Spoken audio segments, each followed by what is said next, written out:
Magandang araw! This is Manang Marie once again and welcome po sa ating new video. It's a cooking vlog guys and we're going to cook authentic Ilocano pinakbet Manang Marie version. Yan po yung mga gulay natin na nabili sa supermarket. As you can see, maraming wala gaya ng sitaw, okra, talong. So yan na lang po guys. And of course, basta may bagoong, okay na yan! Una, hugasan lang natin ang ating mga vegetables.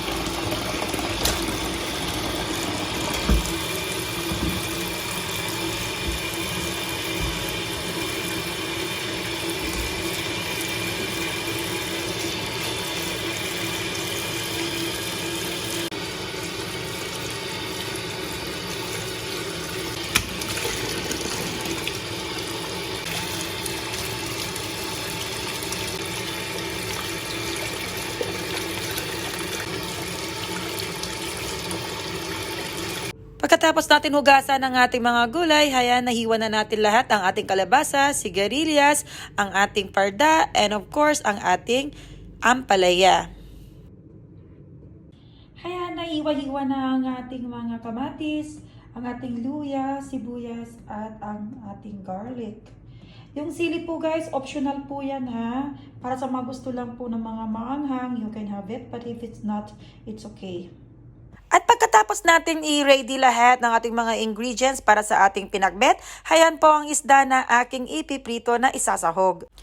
Pag mainit na po ang mantika, pwede na natin ilagay ang ating isda. Ang isdang ginamit ko po dyan is lapu-lapu. So sa pagluluto ng pinakbet, marami kang pwedeng isahog dyan. Pwede kang gumamit ng baboy, chicken, prawns, isda, or pwede rin na plain na gulay lamang.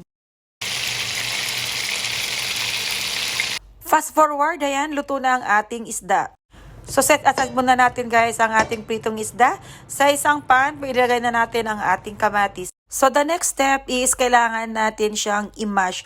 Mash natin yan guys hanggang lumabas yung juice or yung tubig ng kamatis. Pagkatapos natin i-mash ang ating kamatis, so dapat ganyan ang itsura niyan. Pagkatapos ilagay na natin ang ating bawang, sibuyas at luya. Next ang ating pampalasa. Magic sarap, baka naman. Pagkatapos natin ilagay lahat, next is ang ating bagoong. Next is, pwede natin ilagay ang ating mantika. Kung mapapansin nyo guys, may mga maliliit na particles kasi po galing po yan sa pinagprituhan ko po ng isda. Next, ang ating tubig. Hindi masarap ang pinakbet kung walang kunting sabaw. So, tansyahin nyo na lang yan. So, haluin na lang natin yan mabuti. Tapos, isasala na lang natin guys. This is my own version of pinakbet. Hayaan lang natin na kumulo yan guys. Tapos, pwede na natin ilagay lahat ng mga gulay natin. Ayan. Ayan, nakulo na siya. At pwede na natin ilagay ang ating mga gulay. Unahin ko lang yung kalabasa.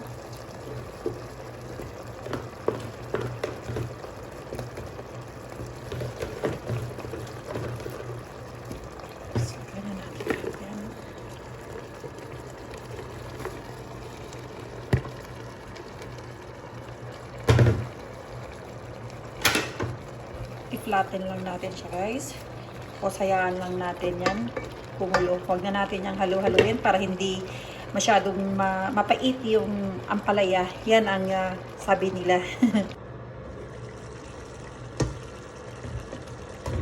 Yan. Okay na ang ating gulay. Pwede na natin ilagay ang ating ulo ng isda.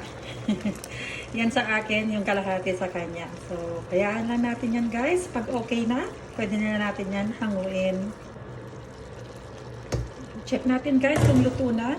Tikman lang natin. Perfect. Hindi siya super soft, hindi siya hard. Just right. So, ayan po ang ating pinakbet. Authentic Ilocano style. This is my own version. Please don't forget to give me a thumbs up and follow my Facebook page. Manang Marie guys, maraming salamat po. Till next video. Bye!